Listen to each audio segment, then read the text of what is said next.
자, 그러면 우리 부대표 후보단 유세를 진행하도록 하겠습니다. 오늘 이제 부대표 그리고 대표단 유세, 대표 후보단 유세 또 수호를 맡아주실 두 분의 선생님이 계신데요. 우리 신선아 선생님, 예, 지금 수호 통역해 주시고 계시고요. 임동초 선생님께서도 수고해 주시겠습니다. 고맙습니다. 그러면 바로 우리 부대표 후보 각 5분씩 유세를 진행할 텐데요. 미리 순서를 좀 정해왔습니다. 그래서 제일 먼저 한창민 부대표 후보 먼저 유세 5분간 듣는 시간 갖도록 하겠습니다. 앞으로 나와주시죠.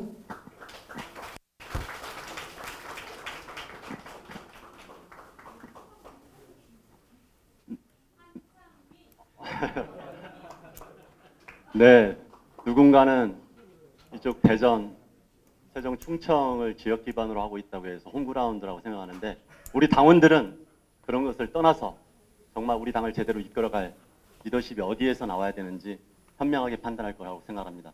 우선 다른 지역 어떤 연설회보다 많은 당원들이 함께 열기를 가지고 와주셔서 너무 감사드립니다. 한창민입니다.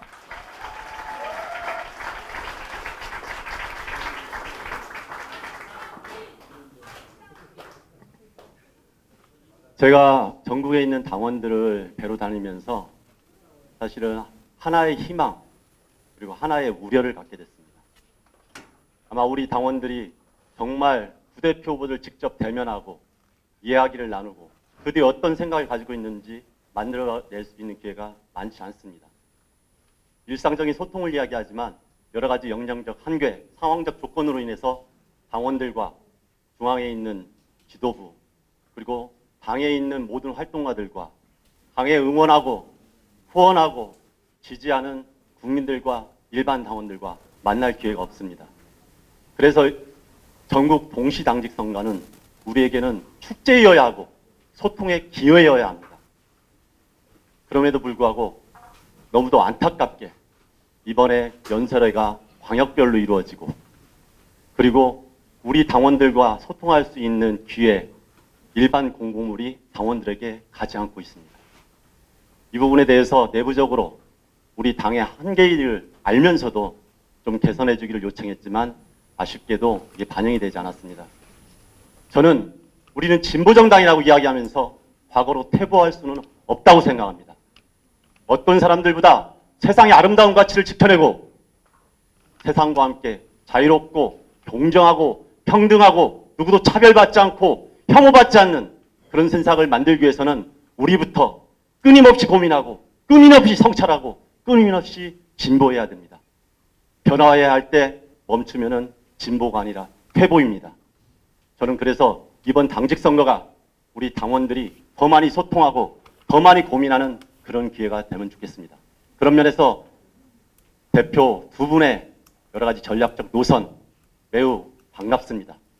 비록 제가 전부 동의하는 건 아니지만 우리 당은 더 선명한 길에 대한 이야기도 충분히 이야기해야 되고 현실적으로 어떠한 내용을 국민 속에서 펼쳐야 되는 그런 고민도 필요합니다. 이번 당직 선거가 그 이후에도 충분하게 공감하고 소통하고 우리의 비전을 새롭게 만들어가는 그런 선거가 되었으면 좋겠습니다. 7분의 우리 후보님들 다양한 자기의 비전을 가지고 나왔습니다. 여기 계신 우리 당원분들 꼼꼼히 읽어보시면 우리의 고민이 어느 지점에 있는지 충분히 아실 거라고 생각합니다. 그런 부분에서 우리는 민주주의자이면서도 현실적으로 그 이상을 실천하는 정의당 분들입니다.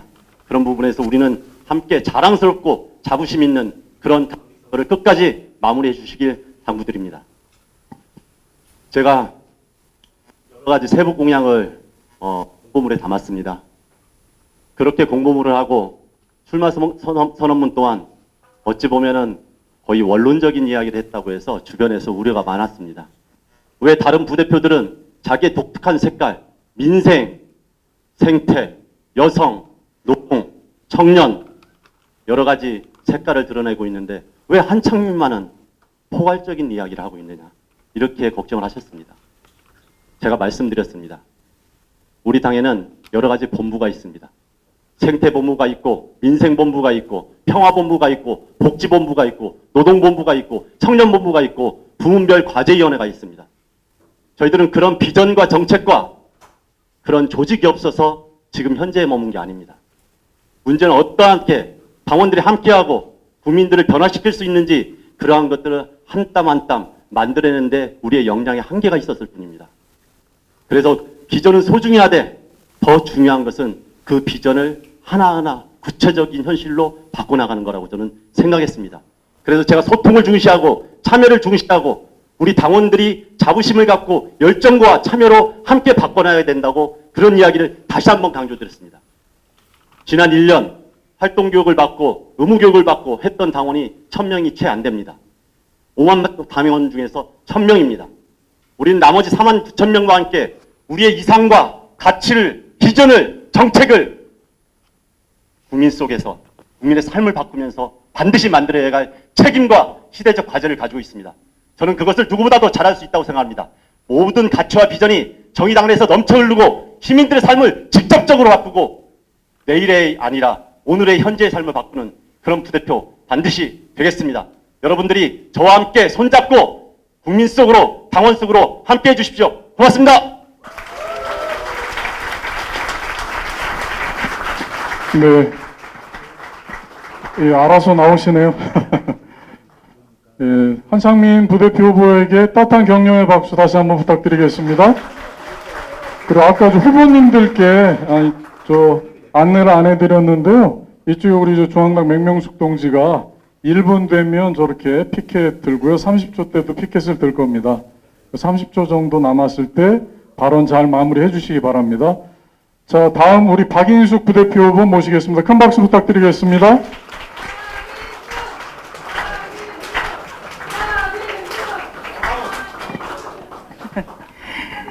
예, 이렇게 여성의 힘이 강하죠? 네, 여성위원장을 맡고 있는 박인숙입니다. 반갑습니다. 우리 당에서 많은 그 육성 과정이 있습니다. 우리 이만솔 후보님이 이따 육성에 대해서 이야기를 하실 거고요. 4.0이라고 청년들 교육을 통해서 많은 분들이 나오셨고요. 여러분들이 많이 알고 있지 못하지만 페미니즘 정치학교를 9주 동안 하루에 4시간씩 해서요. 오늘 대부분 출마자도 이 교육을 통해서 육성된 여성들이 오늘 나오게 됐습니다. 그래서 무척 반갑습니다. 저는 여러분들과 함께 나누고 싶은 이야기는 내년 총선 우리는 어떠한 전력으로 맞이할 건가 하는 부분입니다. 저는 그게 가장 중요합니다. 여러분은 내년 총선에 누구랑 맞짱을 떠야 한다고 생각하십니까? 자유한국당이신가요? 그렇지 않습니다. 저는 내년 정의당이 제1야당으로 가느냐 마느냐 하는 중대 기로에 있기 때문에 저희의 전략적 방향은 우선적으로 민주당과 맞짱 뜨는 진보적인 정책과 내용을 가지고 함께 한판하겠다는 그 구도가 저희 내년 총선을 준비하는 가장 중요한 구도라고 여러분께 제안드립니다. 맞습니까?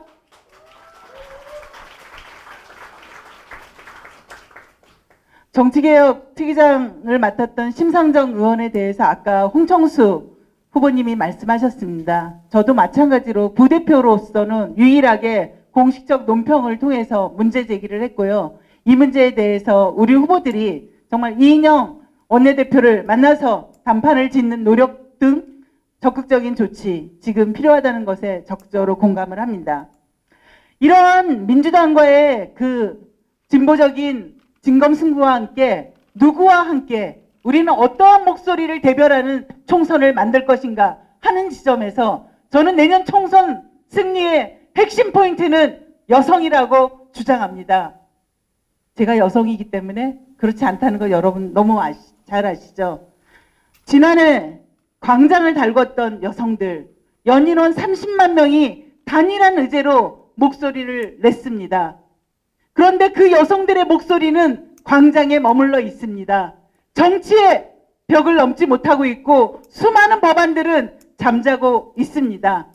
이 정의당은 그 광장에 있는 여성들의 목소리를 정치를 이끌어내고 그 여성들의 삶을 바꾸는 내용에 적극적으로 투쟁하면서 내년 총선의 제1번 여성들을 조직하고 함께할 때 우리는 승리한다고 생각합니다. 동의하십니까? 그래서 저는 여성을 담당하는 부대표가 되겠다 하는 것입니다.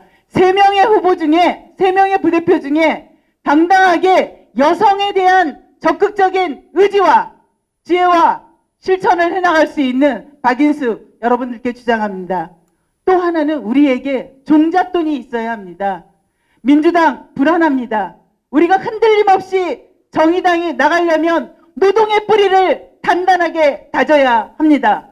지금 출마한 7분의 후보 중에 유일하게 노동운동을 통해 잔뼈가 굵고 노동의 감성과 노동의 문제를 적극적으로 제기할 수 있는 유일한 후보 박인수.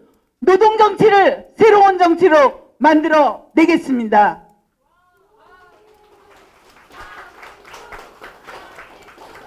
미래를 여는 정의당이 필요합니다.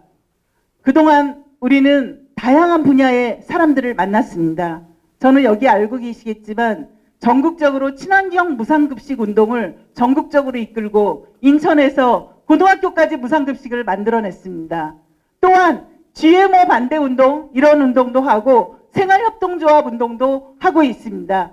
새롭게 만들어야 합니다. 미래의 먹거리 생명본부를 만들어서 직접적으로 소비자까지 함께 할 수 있는 그런 축을 만들어낼 때 정의당의 외연은 확대되고 미래를 준비해낼 수 있는 생태와 평화를 관장해낼 수 있다고 생각합니다.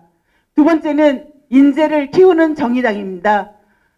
이례적인 교육이 아니라 학기제 교육을 통해서 정치인들로 육성되고 내가 당당하게 정치인으로 성장할 수 있다면 누군가에게 눈치 보지 않고 실력으로 승부 볼 수 있도록 제대로 키우는 것입니다. 그리고 무지개 기금을 조성해서 이 사람이 혼자 정치인으로 결심하는 것이 아니라 당이 책임지는 인재를 키울 것을 저는 만들어내겠습니다. 33년 내공과 여성운동과 노동운동에서 단련된 박인수, 여러분의 부대표로 만들어주십시오. 총선 승리 이끌어내겠습니다. 고맙습니다.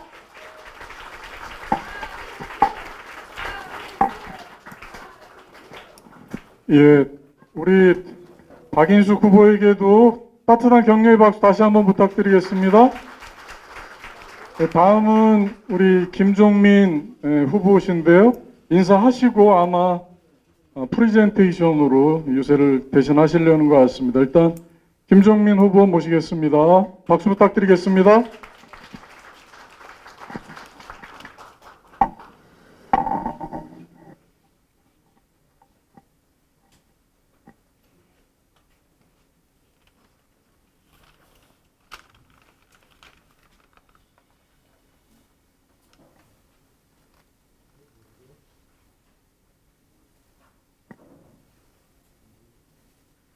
네, 지금 판문점에서 만났답니다.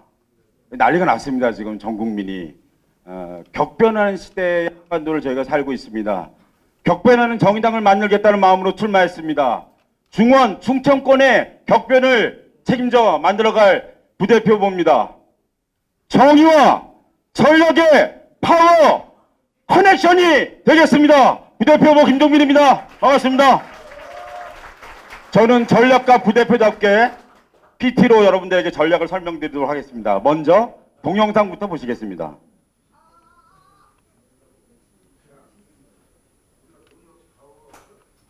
네, 우리가 돈이 없지 가오가 없냐는 얘기가 잠깐 조그맣게 나왔습니다. 우리 당에 전략이 없지 좋은 후보가 없습니까? 우리 당에 전략이 없지 좋은 정책이 없습니까? 그래서 우리 당에 필요한 것은 바로 전략가 부대표입니다. 당의 총선 승리의 지지자가 당대표라면 부대표는 전략가가 되어야 합니다. 전략가는 미래 전략을 준비하는 설계자이고 아무도 하지 않은 빈 공간을 채우는 건축가가 되며 아무도 가지 않는 길을 가는 개척가가 되어야 합니다. 우리에게 필요한 것은 전략가 부대표입니다. 김종민은 3가지 전략을 준비해 갖고 나왔습니다. 첫 번째는 총선 전략입니다. 3대 승부처 전략으로 총선을 돌파해내겠습니다. 첫 번째는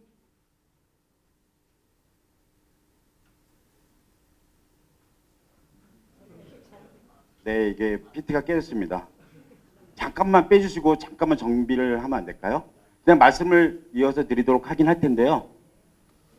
예, 시간을 좀 어떻게 해야 되죠? 말씀을 드려야 될까요? 네, 첫 번째 전략은 메시지가 아니라 메신저로 승부를 보자는 총선 전략입니다. 우리 당에 메시지가 없는 것이 아닙니다. 새로운 메신저를 등장시키겠습니다. 먼저 중요하게는 20대 여성 20명의 후보를 전격적으로 출마시키는 걸 통해서 우리 당의 메신저를 변화시켜 나갈 것입니다. 퀴어, 세입자, 당당한 여성 청년들의 주무대로 정의당을 삼도록 그렇게 역할을 해 나갈 것입니다. 안 되네요. 네. 두 번째는 메시지가 아니라 미디어로 승부를 보자고 하는 것입니다. 후보들에게 하나의 미디어들을 연계해주는 걸 통해서 총선에서 우리 후보들이 미디어를 통해 확장되어 나가고 미디어를 물들일 수 있도록 우리 후보들의 역할을 만들어내는 것을 하겠습니다. 우리 후보들을 중앙당만의 총선 전략이 아니라 지역 후보들의 총선 전략으로 총선을 돌파해 내겠습니다. 이를 위해 100억 후원 프로젝트를 모두 채우는 프로젝트를 전면적으로 동원하고 만들어내는 것을 우리 지역 후보들과 지역당원들과 함께 중앙당이 책임져 만들어 나가겠습니다. 두 번째는 미래 전략입니다. 우리 당의 미래 전략, 정치는 벡터라고 합니다. 정치는 바로 어떤 지향을 향해 나아가고자 하는 것을 말합니다. 그런데 국민들은 그 지향에 몰입하는 것이 아닙니다. 그 정당이 가지고 있는 가능성, 그 힘, 그 에너지에 몰입하는 것입니다. 이를 못 만들어낸다면 정당으로서의 자기 존재는 없는 것입니다. 이를 모멘텀이라 합니다. 모멘텀은 그렇기 때문에 주요한 전략이 되며 또 다른 가능성을 열 수 있습니다. 새로운 모멘텀을 위한 세 가지 전략을 제안드립니다. 첫 번째는 부문입니다.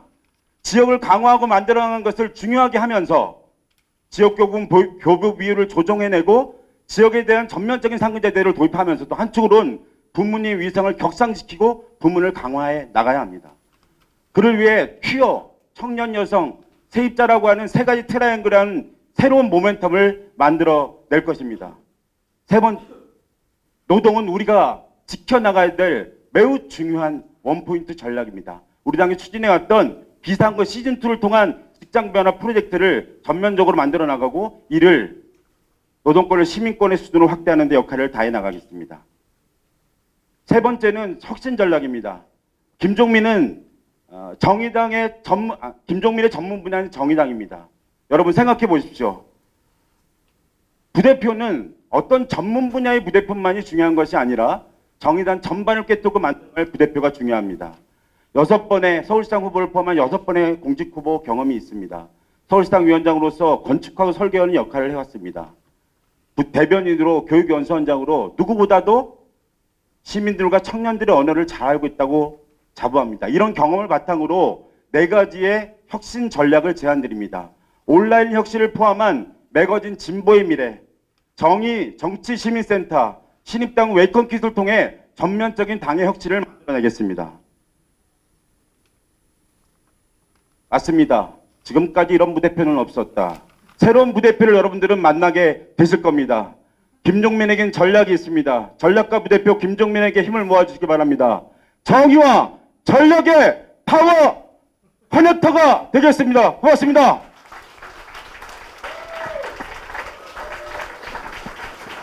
네, 자칭 전략가 후보 김종민 후보에게도 따뜻한 격려 부탁드리겠습니다. 다음은 이현정 후보님 나와주세요. 큰 박수 부탁드리겠습니다.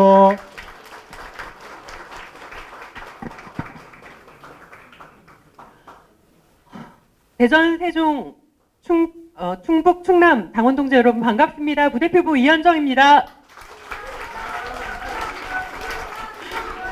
네, 시간이 가니까요. 네. 제가 우스갯소리처럼 하는 얘기가 있습니다. 내 인생을 바꾼 남자가 하나 있다. 이명박이다. 사실입니다. 저는 4대강 사업을 보면서 환경 전문가로서 제가 박사학위를 마친 게 2010년 2월이었거든요. 4대강 사업이 한창 진행 중이었습니다. 하청 공부를 했던 저에게 4대강 사업은 정치가 잘못되면 환경이 이렇게 파괴될 수밖에 없구나를 보여주는 사건이었습니다.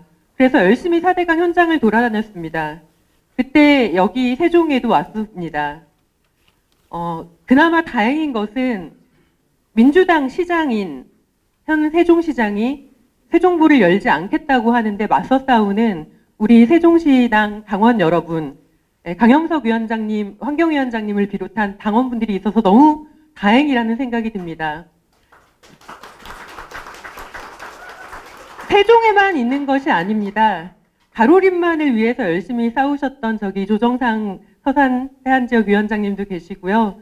네, 또 많은 우리 당원분들이 환경 문제에 민주당이 눈 감을 때 앞장서서 나섰던 그런 사람들이 정의당에 많이 있습니다. 대전 빼놓을 수가 없죠. 도시공원 일몰제에 맞서 월평공원을 지켜내고 수돗물 민영화를 지켜낸 대전 당원 동지분들 너무 자랑스럽습니다. 하지만 저는 승리적으로만 평가해서는 안 된다고 생각합니다. 당의 뿌리를 제대로 내리려면 우리가 이제 뭘 더 해야 되는지 함께 고민해 봐야 됩니다. 저는 먼저 지역을 강화해야 한다고 생각합니다. 저는 더 많은 재정을 지역에 배분해야 한다고 생각합니다. 작년 지방선거가 끝나고 당비 교부금이 지역에 내려가는 것이 원래 60%에서 50%로 줄었습니다. 저는 그걸 다시 70%로 늘리겠다라는 공약을 내놓았습니다. 물론 돈만으로는 해결되지 않습니다. 지역의 의제 장악력을 높이기 위해 의제별 네트워크를 만들고 그 교육을 진행하겠습니다. 제가 생태에너지 본부장을 하면서 지속가능한 도시 연속 특강을 했을 때 충청권에서 강영석 위원장님과 대전의 문보람 당원님이 참석을 하셨습니다. 근데 그때 들었던 되게 많은 얘기가 뭐냐면요. 지역에서도 이런 교육 좀 해달라는 거였습니다. 서울에서만 하지 않겠습니다. 수도권 중심주의, 당에서부터 먼저 벗어나겠습니다. 교육을 강화하겠습니다. 두 번째로 우리 당의 색깔이 불분명해졌다는 우려가 많이 있습니다. 수구 세력은 우리 당에게 민주당 제2중대라는 프레임을 씌우려고 하고 있습니다. 당 내부와 진보 세력에서도 많은 걱정을 하고 있습니다. 문제는 방향입니다. 당이 지켜내고 싶은 가치, 당의 정체성을 분명히 하기 위해서 저는 부문을 강화해야 한다고 생각합니다. 부문 연석회의를 정례화하고 부대표가 직접 부문 연석회의를 이끄는 그런 당을 만들겠습니다. 물론 시도당 부문위원회 만들어야 됩니다. 세종은 정말 잘하고 계신 것 같습니다. 노동위원회도 있는 것으로 알고 있습니다. 그렇게 부문을 강화하면서 동시에 지역을 다시 한번 강화하겠습니다. 오늘날 지역 사안은 대부분 환경이나 에너지 문제하고 관련되어 있습니다. 그렇기 때문에 저는 당의 대표단에 환경을 잘 아는 사람이 꼭 한 명 필요하다고 생각합니다. 저 이현정은 지난 몇 년간 환경 전문가이자 진보 정당의 활동가이자 정치인으로서 지역 현안 문제를 해결하기 위해서 지역 활동가 여러분들과 함께 뛰어왔습니다. 4대강 사업에 맞서 싸웠고 대전의 물민영화를 막기 위해서 싸웠습니다. 그리고 광양제철소 오염물질 배출 규탄에 함께 했습니다. 대전, 세종, 충북, 충남, 당원동지 여러분, 여러분이 바라는 세상은 어떤 세상입니까? 제가 바라는 세상은 지방을 착취하지 않는 수도권, 미래 세대에게 기후 재앙이 아닌 기회를 열어주는 사회, 여성이 안심하고 살 수 있고 성 정체성으로 인해 차별이나 혐오받지 않는 사회, 장애인도 자유롭게 이동할 수 있고 시설에 갇히지 않는 사회, 그리고 땅을 가진 사람이 아니라 땀 흘리는 사람이 존중받는 그런 사회를 만들고 싶습니다. 그런 사회를 만들기 위해 저는 정의당부터 바뀌어야 한다고 생각합니다. 지역을 지원하고 엮어내는 중앙으로 부패 담장을 넘어 사회운동과 함께하는 원내로 진보의 가치를 지키며 당원들과 함께 성장하는 그런 정의당을 만들고 싶습니다. 그렇게 만들겠습니다. 부대표 후보 이현정이었습니다. 감사합니다.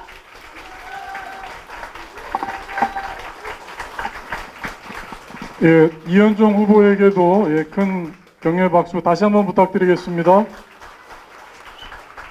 예, 우리 이제 한국 사람들이 비행기가 완전히 서기도 전에 이렇게 일어선다고 하는데요.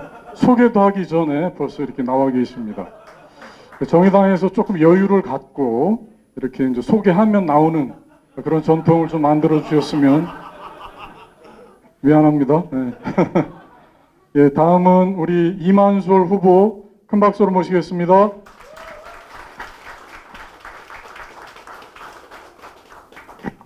충청당원 여러분 반갑습니다. 부대표 후보 이만솔입니다.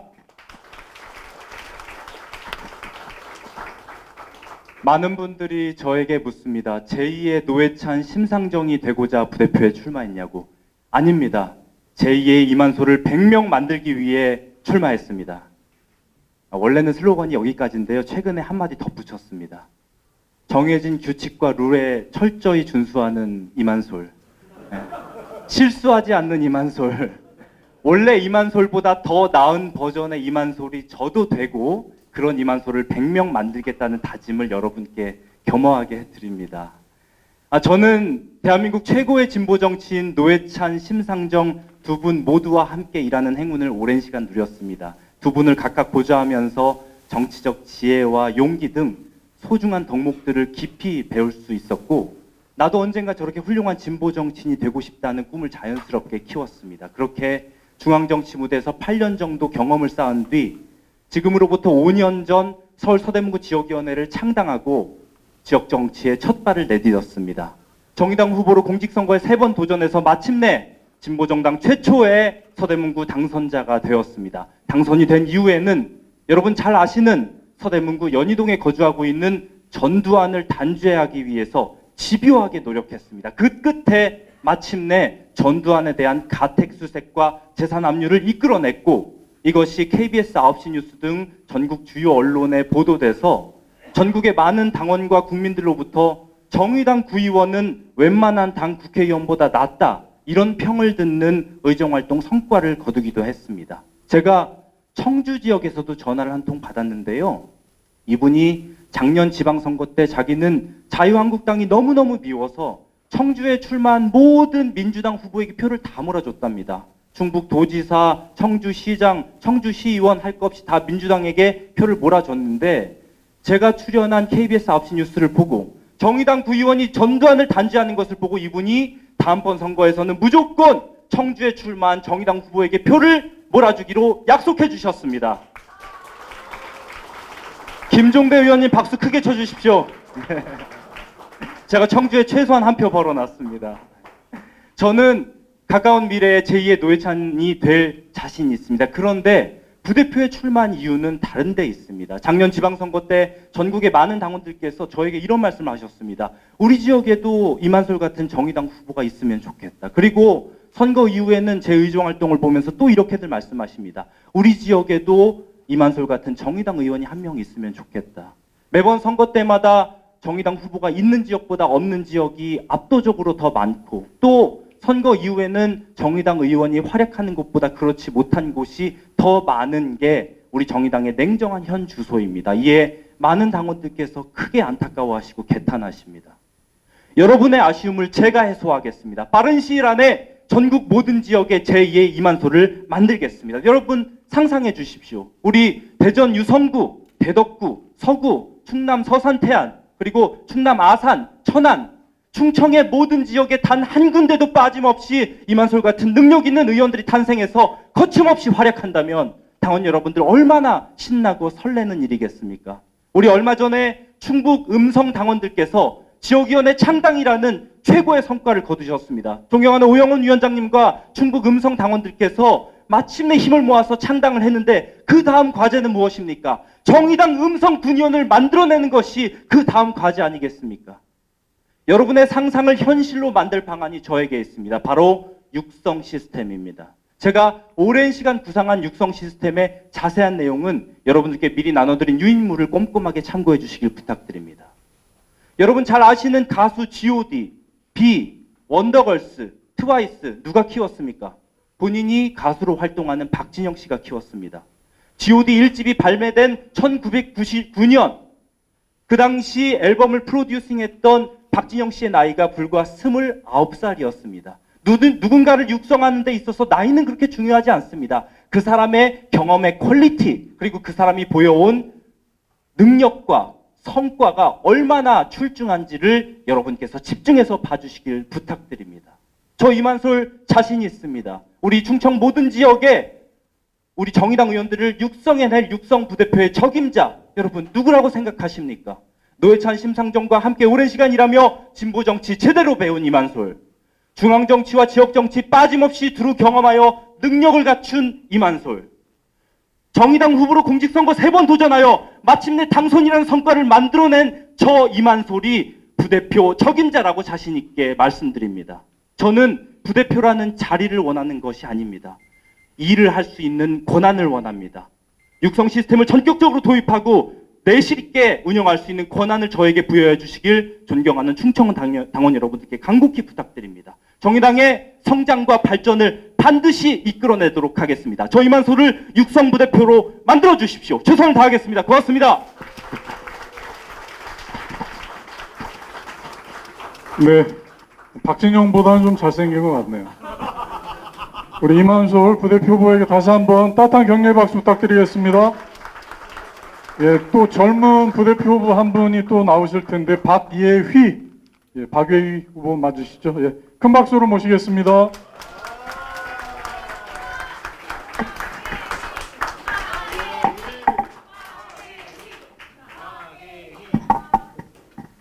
네, 당원 여러분 반갑습니다. 부대표 후보 박예휘입니다.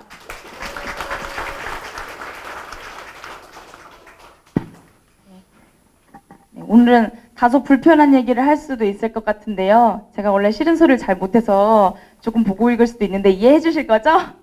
네. 네, 당원 여러분이라고 제가 인사를 했습니다. 더불어민주당이 연동형 비례대표제 반대할 때 국민이 반대해서 어쩔 수 없다고 할 때 그 국민에 제가 포함되지 않고 여러분이 포함되지 않는 것처럼, 그리고 정의당이 국민을 위해 일하겠습니다라고 할 때 그 국민 안에 재벌이 포함되지 않는 것처럼 어떤 집단을 호명할 때는 일정 정도 어느 사람들을 배제하는 일이 일어날 수밖에 없습니다. 당원 여러분, 우리가 대거 출마합시다. 이제 나서 주셔야 합니다. 2020년 출마해서 지역에서 승리로 보여주시다 라는 말을 들었을 때 내 얘기가 아닌데 라고 느끼실 모든 당원 여러분, 아니 여성, 청소년, 청년, 장애인, 성소수자 당원 여러분, 그리고 저임금 장시간 노동에 시달려서 당활동을 활발히 하는 것도, 그리고 단 한 번의 낙선도 내 인생에 드리기가 너무 어려워서 도전도 못하고 계신 많은 당원 여러분, 저는 오늘 당신만을 위해서 편협한 연설을 하겠습니다. 정의당이 머뭇거리는 사이 청년 정당, 여성 정당이라는 얼굴을 누구에게 빼앗겼습니까? 왜 성소수자 당원은, 장애인 당원은 밖에서 정의당은 당신들한테 공직 진출은커녕 그 의제를 선도할 진심마저도 별로 보이지 않는 것 같은데 왜 거기냐, 괜찮냐 라는 말을 들어야 합니까? 어디 안 갑니다. 어디 안 가고 싶습니다. 정의당이 커져야 희망이 보이는데 우리가 어딜 갑니까? 그런데 왜 우리는 사회에서도 주변인이고 당 안에서도 주변입니까? 우리가 정령 중심이 될 수는 없는 겁니까? 선거 돈 많이 듭니다. 하지만 자산의 불평등을 우리가 만들었습니까? 세력도 필요합니다. 그러나 사실상 보이지 않는 구획이 정해져 있는 이 당직 선거판 우리가 만들었습니까? 정작 정당의 얼굴, 의회의 얼굴을 바꾸겠다는 구체적인 액션이 없는데 우리가 진정성을 말할 수 있을까요? 몇 퍼센트 안 되는 할당, 그마저도 매번 논란에 부딪히고 합의를 만들거나 이 논란을 종식시키기 위한 액션이 없는데 우리한테 진심이 있습니까? 우리가 한국 정치 지형에서, 아니 정의당에서 정말 정치를 할 수 있습니까? 대선 주자에서 범죄자로 전락한 한 정치인은 여전히 감옥에 가서도 재기를 노리고 있습니다. 충남 인권조례의 지난한 과정 아실 겁니다. 권력을 연명하기 위해서라면 언제든지 인권을 후퇴시킬 수 있는 결정을 할 수 있는 것이 거대 정당의 현실이라는 거 우리 알고 있습니다. 이게 왜 반복이 될까요? 우리가 정치해야 합니다. 왜 우리입니까? 미래를 위해서? 아니면 의회 안에 당사자가 너무 없어서? 아닙니다. 지금 시대의 모순을 가장 적나라하게 느끼고 있는 주체이기 때문입니다. 젠더, 자본, 정상성이라는 허구, 이 불평등의 교차로 한복판에 서서 정면으로 우리를 향한 시혜적 시선과 배제, 차별에 맞서고 있기 때문입니다. 전략을 누구에게 물어야 할까요? 정의당은 우리가 당신들을 위해서 전략을 짜겠습니다가 아니라 우리가 전략 짜게 만들어주면 됩니다. 기성정치는 그렇게 변해야 합니다. 우리가 변화의 주체로 나설 때 현안을 정확히 파고들고 주도할 수 있습니다. 우리가 정치 권력을 거머쥐어야 말 그대로 정의당이 더 큰 정당이 될 수 있습니다. 세대에 머무르지 않고 시대를 바꾸는 정치가 가능합니다. 더 나은 사회, 더 평등한 사회를 만들겠다는 전쟁터의 한복판에서 당신의 얼굴로, 당신의 언어로 싸우는 우리를 보고 싶습니다. 저 박예인은 당신이 정의당 안에서마저 포기하게 놔두지 않을 것입니다. 부문이 당 정책의 중추가 되게 만들고, 그리고 지역에서 현장과 호흡하는 사업을 지속 가능하도록 할 것입니다. 그 일을 하는 정치 주체를 바로 당신의 얼굴로 만들기 위해 제게 주어진 2년의 임기를 온몸으로 바쳐 싸우겠습니다. 통째로 갖다 바치겠습니다. 여러분, 그냥 제가 기특하고 귀여운 20대 청년으로 보이시면 저한테 표 주지 마십시오. 이 기울어진 사회에서 당신의 손을 잡고 한판 뒤집기를 해낼 사람으로 보이신다면, 그 기대가 되신다면 그때 저를 뽑아주십시오. 과감한 선택이 과감한 변화를 만들 수 있습니다. 여러분 함께 해주시겠습니까? 감사합니다.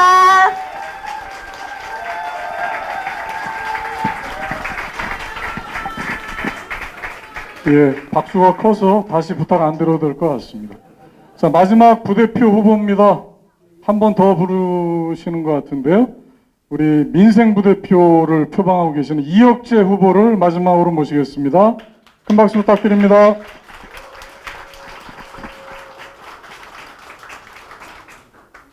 네, 대한민국 갑질 저격수 을드레벗 민생 부대표 후보 이혁재입니다. 반갑습니다.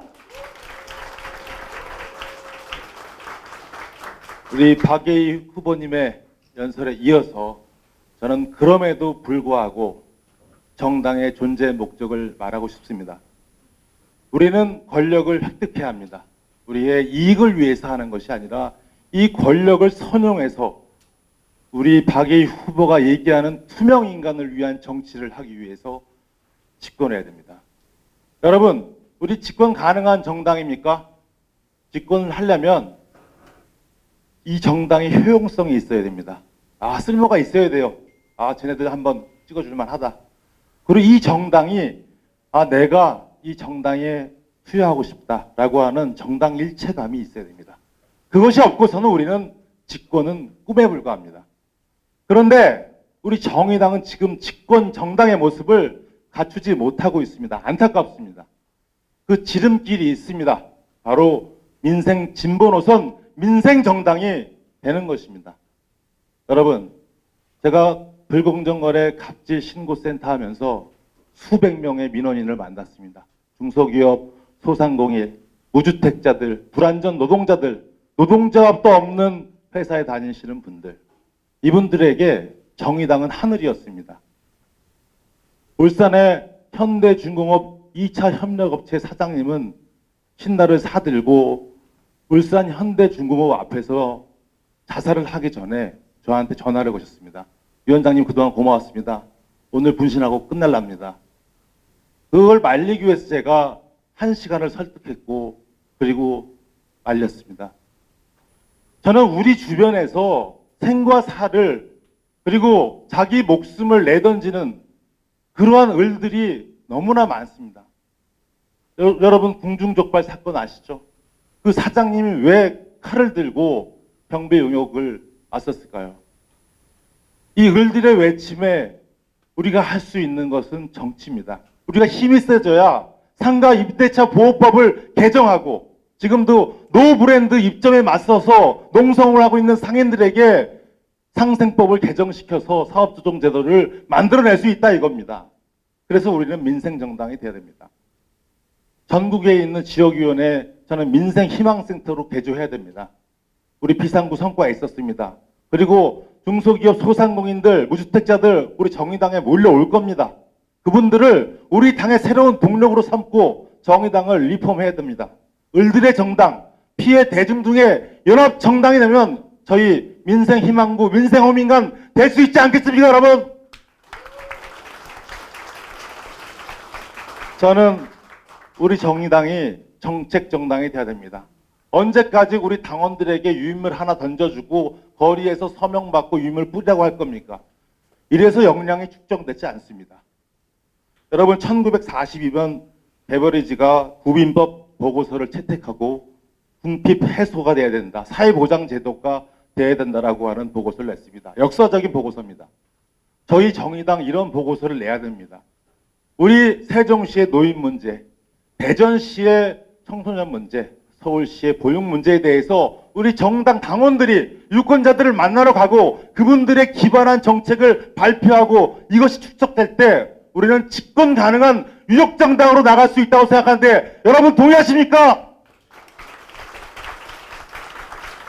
저 21대 총선에서 승부를 봐야 된다고 생각합니다. 저 7번째 도전하는 겁니다. 어쩌면 제 인생의 마지막 도전이 될 수 있습니다. 저 반드시 성공하겠습니다. 저기 그동안 고생해 주신 저희 아버님도 와 계십니다. 정말 눈물 나게 저를 지원해 주셨습니다.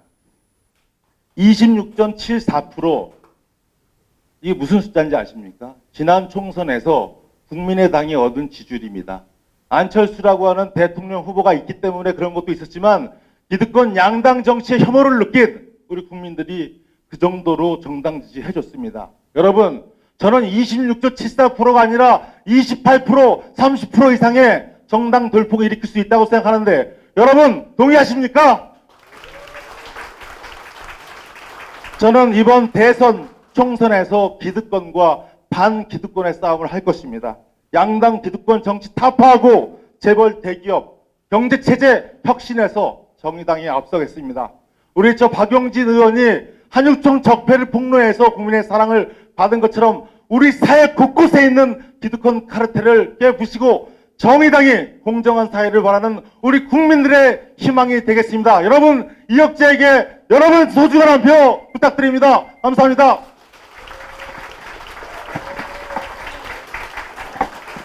예, 우리 마지막 이혁재 부대표 후보에게 다시 한번 큰 박수 부탁드리겠습니다. 자, 오늘 행사의 하이라이트입니다. 이 5기 정의당을 이끌어갈 대표 후보 두 분이 지금 와 계신데요. 유세 시간은 10분씩이고요. 마찬가지로 우리 맹명숙 동지가 1분 그리고 30초 남았을 때 펜마 피켓을 들어드릴 겁니다. 시간 지켜주시고요. 사전 순서를 결정하셨는데 먼저 우리 심상정 대표 후보 큰 박수로 모시겠습니다.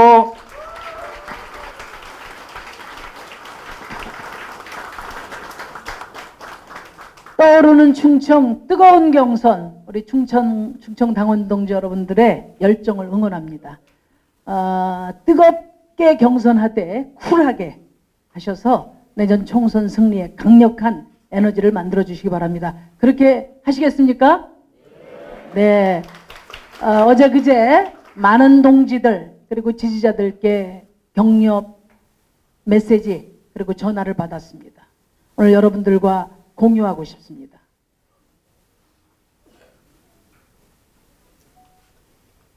우리 지치지 맙시다. 힘냅시다. 결코 굴하지 않고 반드시 승리합시다, 여러분.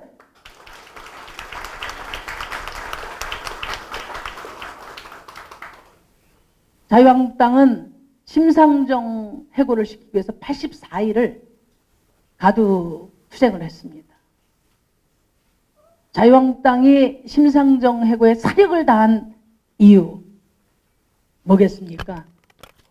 개혁을 가로막기 위해서입니다. 자유한국당의 기득권을 조금도 빼앗기지 않기 위해서입니다. 아니 더 나가서 바로 이 자리에 있는 우리 정의당의 기라성 같은 총선 후보들 이분들이 국회에 들어와서 더 크고 강한 정의당이 되는 것을 막기 위해서 그렇습니다, 여러분.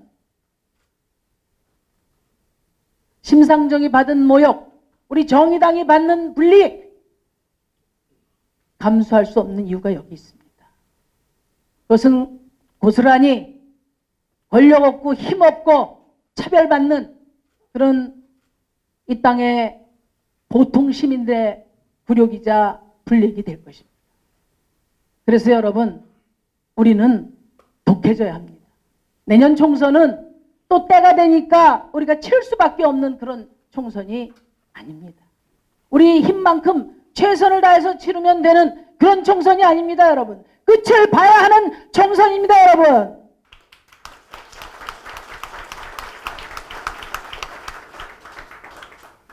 이제 우리가 더 이상 힘이 없어서 당이 작아서 이렇게 자기 변명할 수 없습니다. 일상마저 떠내려가는 보통 시민의 다급한 삶 앞에서 이제 우리 정의당 책임져야 합니다. 더 크고 강한 정당으로 거듭나서 그들의 삶을 지탱할 수 있어야 합니다. 보셨지 않습니까? 더불어민주당 집권 포만감에 취해서 이제 개혁을 뒷전으로 미루고 있습니다. 1800만 촛불을 들어서 내 삶을 바꾸고자 했던 우리 촛불 시민, 그들을 대표하는 정당을 더불어민주당에서 정의당으로 바꿔야 합니다, 여러분. 제가 여러분과 함께 반드시 이뤄내겠습니다.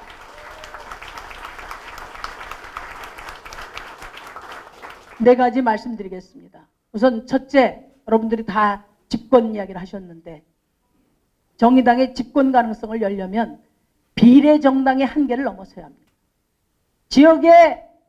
지역에서 승리할 가능성을 높이기 위해서 당의 자원을 대폭 아래로 배분하겠습니다.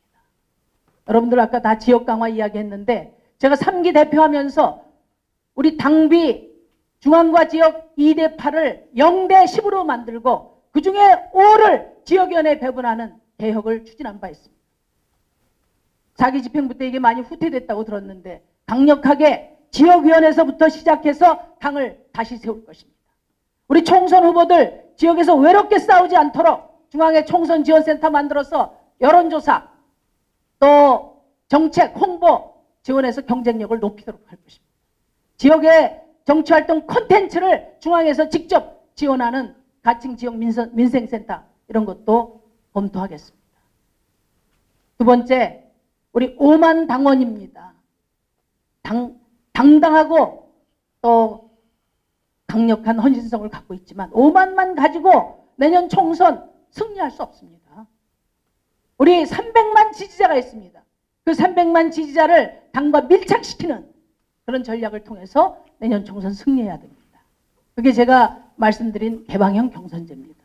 물론 제 얘기 이전에 우리 당이 큰 방침을 전국위원회에서 결정했고 TF를 구성해서 지금 방안을 논의 중에 있고 이번에 아마 당선될 전국위원들께서 결정을 하실 겁니다.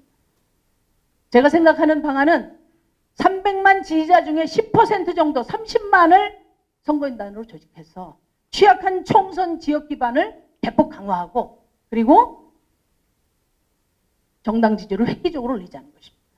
아마 당원 투표만 있었을 때와 달리 전국의 각 민생 현장을 열심히 쫓아다니면서 우리 정의당을 홍보하고 우리 정의당을 확장한 그런 후보들, 그런 실력 있는 후보들이 우리 당원들로부터 더 높은 평가를 받을 거라고 저는 믿습니다. 이 개방형 경선제는 외부 영입 프로그램이 아닙니다. 우리 지지자들의 참여 프로그램입니다. 지금이야말로 우리 당은 우리 담장을 넘을 진정한 용기가 필요하다. 이 땅에 억압받고 차별받는 그 수많은 이름 없는 얼굴들, 왜 그분들이 저들의 영토가 돼야 됩니까? 왜 우리가 그 담장을 넘어서 그분들과 함께하는 것을 두려워해야 됩니까, 여러분? 저는 충분히 가능하다고 생각합니다. 우리들이 과감한 결단을 통해서 이제 300만 중에 30만 그분들 다 우리 당 찍고 우리 당 후원금 내고 했던 그런 분들입니다. 밀착시켜서 이제 총선 이후에 대규모 당 가입으로 연결시키는 그런 과감한 프로젝트를 시작해야 됩니다. 제가 여러분과 함께 하겠습니다. 세 번째, 먹고 사는 문제에 대해서 응답하지 않는 정당에는 표를 주지 않습니다. 저는 제가 대표가 돼서 불평등 해소를 제1의 과제로 삼을 겁니다. 부동산 불패 신화로 누적된 자산 격차, 세계 최고 수준의 소득 격차, 세금 없는 대물림에 맞서서 이런 세습 자본주의에 당당하게 단호하게 맞서 나갈 겁니다.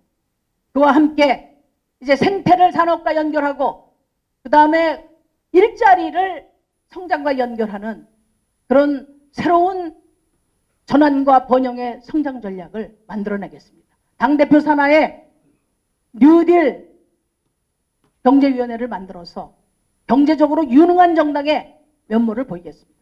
지금 더불어민주당은 민생개혁 지금 실패했습니다.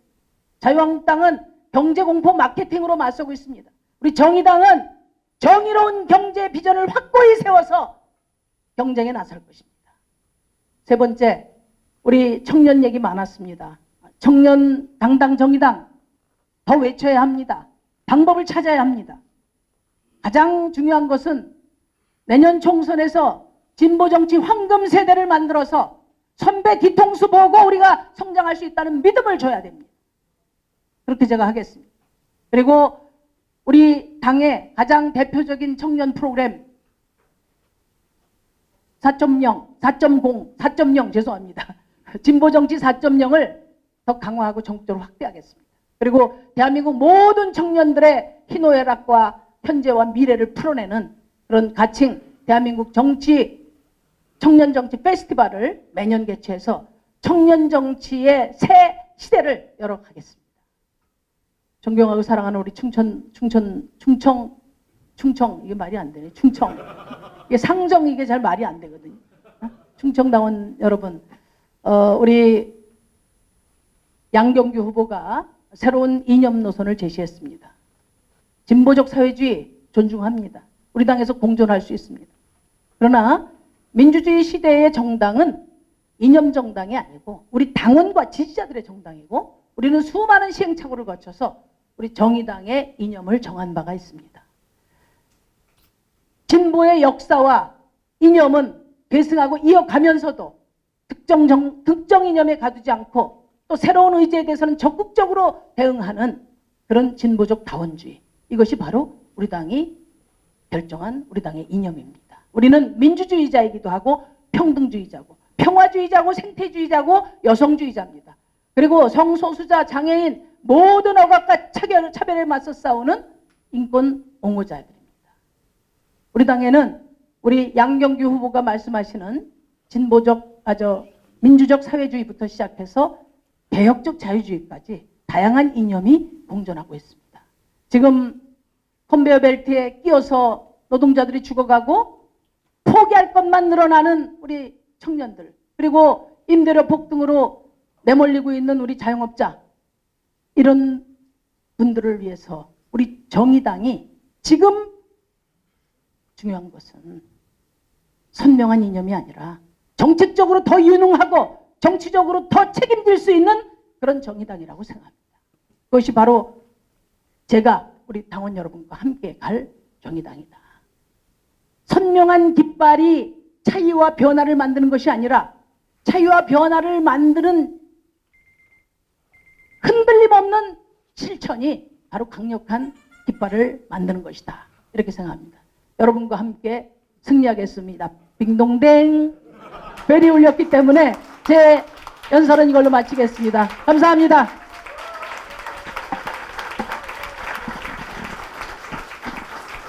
네. 첫 번째 대표유세 해주신 심상정 후보께 큰 박수 다시 한번 부탁드리겠습니다. 자, 이제 진짜 오늘 마지막 순서가 되겠네요. 우리 대표 후보 또 한 분 계시죠? 양경규 후보를 큰 박수로 모시겠습니다.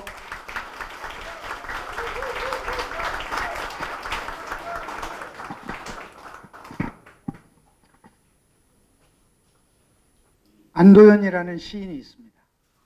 그 시집 중에 제목 하나가 간절하게 참 철없이라는 제목입니다. 지금 이 세상에서 사회주의를 얘기하니 얼마나 철이 없습니까? 천하의 심상정 후보하고 붙겠다고 나왔으니 제가 얼마나 철이 없습니까?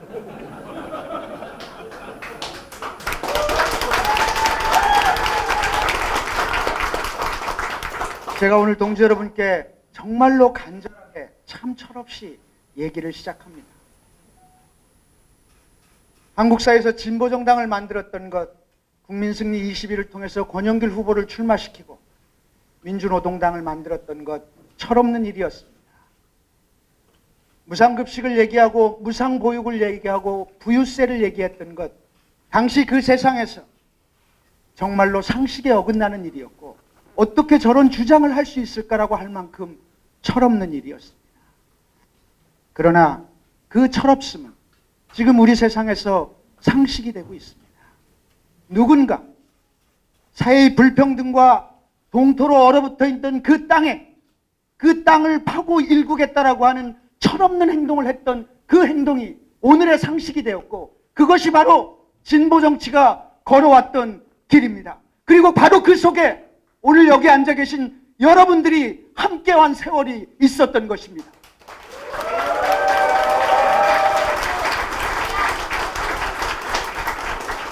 당원 동지 여러분, 제가 철없이 민주적 사회주의를 얘기합니다. 저는 이 불평등과 차별의 세상에서 주어진 틀 내에서 일정한 개혁을 얘기하고 일정한 정책을 얘기하는 것으로 국민들은 우리를 진보정당이라고 보지 않습니다. 국민들의 여론조사를 해보십시오. 본인이 진보적이라고 생각하는 사람 60%입니다. 민주당을 진보로 보고 있는 겁니다. 진보라는 말로 국민들에게 우리 당이 다르다라는 것을 설명할 수 있을 것 같습니까? 공자는 정명이란 말을 썼습니다. 이름 짓기는 정말로 중요한 일입니다. 이 세상에서 이윤이 중심이 되는 자본주의 세상과 다른 사회 그 자체가 중심이 되는 사회주의를 하겠다는 것을 왜 두려워해야 하며, 그것이 왜 단순하게 두 글자인 이념정당을 하겠다는 것이냐라고 매도되어야 합니까? 진보적 다원주의, 당연한 얘기입니다. 그러나 한국 사회의 진보는 충돌합니다.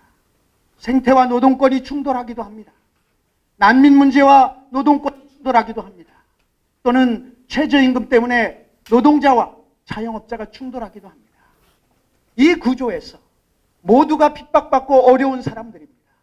우리가 지향하는 가치가 무엇인지 그 중심이 없다면 진보적 자원주의는 진보적 어정쩡주의입니다. 우리 당이 그래왔습니다. 그래서 늘 민감한 문제에 대해서는 입장 발표를 하지 않습니다. 안 그랬습니까? 이게 진보적 다원주의입니까? 우리에게 이념정당의 문제가 아니라 우리가 지향하는 가치에 대해서 그 중심으로 포괄해 가겠다는 뜻을 그렇게 이념으로만 그렇게 짧게 얘기할 수는 없습니다. 저는 지금의 우리가 살고 있는 세상에 대해서 우리 당 과감하고도 분명한 근본적 질문을 던지자는 겁니다. 소득의 격차, 사회적 불평등과 차별이 만연하고 있습니다.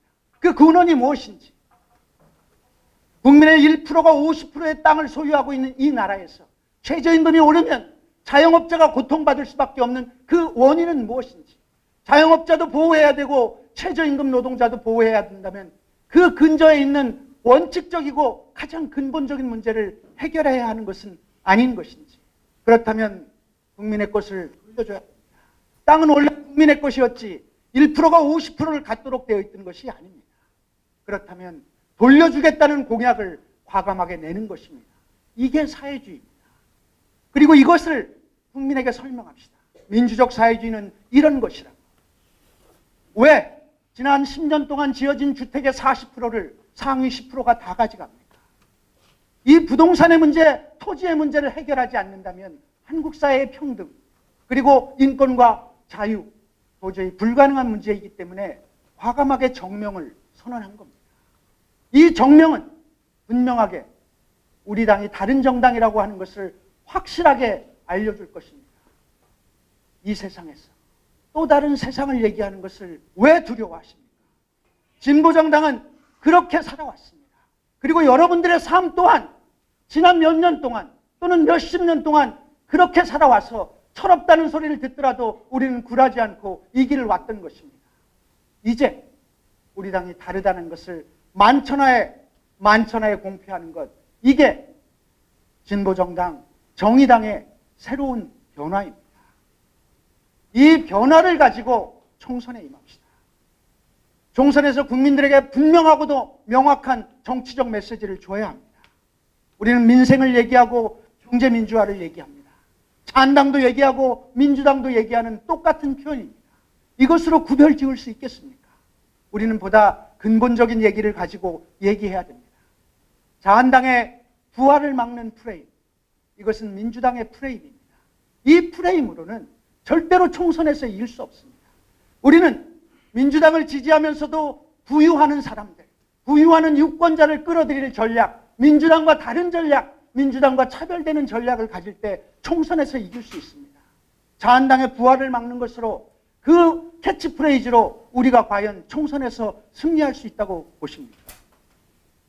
구체적인 정책을 얘기하고 책임 있는 정당을 얘기합니다. 당원 동지 여러분, 선명하다고 해서 추상적인 것은 아닙니다. 저는 이미 선명함과 함께 분명한 그 선명함을 뒷받침할 수 있는 정책 과제들을 제출하고 있습니다. 이것이 공직선거가 아니고 당직선거이기 때문에 다듬어야 할 지점은 많겠습니다만 적어도 그 방향으로 우리가 정책을 갖고 가겠다는 겁니다.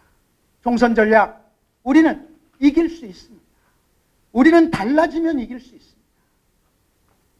세 번째, 늘 선거를 치르면서 가장 어려운 문제. 양경규가 당대표를 할 때와 심상정이 당대표를 할 때 누가 더 표를 많이 받겠냐? 제가 얘기합니다. 심상정 당대표께서 총선 선대위원장을 맡으십시오. 저는 부족한 부분을 보완하고 당의 체질을 강화하고 지금 얘기되는 부분들을 강화해서 붙어보러 갑시다. 왜 안 됩니까? 심상정 후보는 어디에 있어도 우리의 가장 훌륭한 정치인이고 국민이 사랑하는 정치인입니다. 대표를 해야 우리 당을 책임질 수 꼭 있단 말입니까? 붙어보러 갑시다. 그래서 당이 정말로 선거에서 승리할 수 있는 전략을 같이 만들어 갑시다. 가능한 얘기입니다. 왜 박수가 없습니까?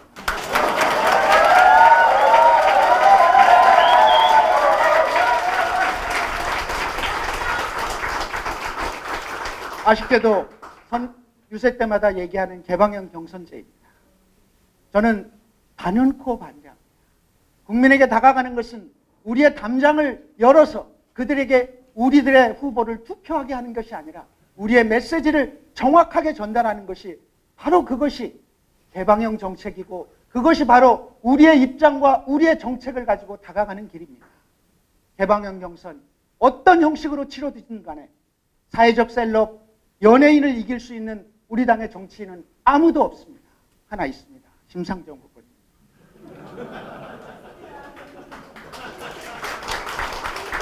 저는 당의 정체성이 훼손될 겁니다. 열심히 일하고 수십 년을 지역 정치와 진보 정치에 복무해왔던 사람들이 사실은 그야말로 힘이 빠지는 일이 될 겁니다. 지금 국민에게 가장 사랑받는 심상정 후보는 어디에서 왔습니까? 당원 직선으로 왔습니다. 그 다음에 성장하는 것은 그분의 몫이고 그 사람이 당을 지지율의 반석에 올리는 것입니다. 바로 진보 정치에서 검증된 사람이 바로 우리 당의 대표주자가 되어야 하는 것입니다. 저는 단연코 반대합니다. 세 번째, 당의 운영에 대한 일대 혁신을 이야기합시다. 지역 정치, 부문 정치를 얘기하지만 저는 이 당에 들어와서 당 지도부가 지역 정치의 매뉴얼 하나 갖고 있지 못하다는데 사실은 분노하고 있습니다. 지역마다 각자 알아서 합니다. 이게 좋을 것 같아서. 적어도 우리가 지역 정치를 강조한다면 지역 정치 매뉴얼이 있고 이거에 따라서 최소한의 할 수 있는 프로그램과 전략이 제시돼야 되는데 1분 남았습니다. 부문 정치도 마찬가지입니다. 여성, 청년 모두를 강조합니다. 여성, 청년, 장애인, 성소수자를 강조합니다만 이것은 부문이 아닙니다. 이것은 시대의 코드이고 이 시대의 코드는 곧 우리 당의 모든 것입니다. 청년 정치는 청년들이 청년의 요구를 주장하기 위해서 만든 조직이 아닙니다. 청년 정치는 엘리트 청년 한 명을 의원을 만드는 정치가 청년 정치가 아닙니다. 청년이 한국 사회에서 정치하게 만들어야 됩니다. 청년이 한국의 것을 모두 책임지게 만드는 정치. 그들에게 이야기할 공간을 만들어 줍시다. 그들이 정말로 가슴 뛰는 심장을 가지고 진보정당, 정의당에 복무할 수 있는 공간을 만들어줘야 됩니다. 자율적으로. 여성 모두 마찬가지입니다. 시간이 없어서 다 얘기하지 못하고 있습니다만 그렇게 합시다. 동지 여러분, 우리는 세상을 낳기 위해서 진보정당을 하고 있습니다. 세상은 한두 사람의 의원이 늘어난다고 해서 낚여지지 않습니다. 고기를 잡으려면 그물을 짜듯이 우리는 튼튼한 그물을 어떻게 짤 것인지를 고민해야 됩니다. 거기 정치적 메시지와 당의 민주주의와 소통, 동행의 리더십이 존재합니다. 당원 동지 여러분들을 믿겠습니다. 고맙습니다.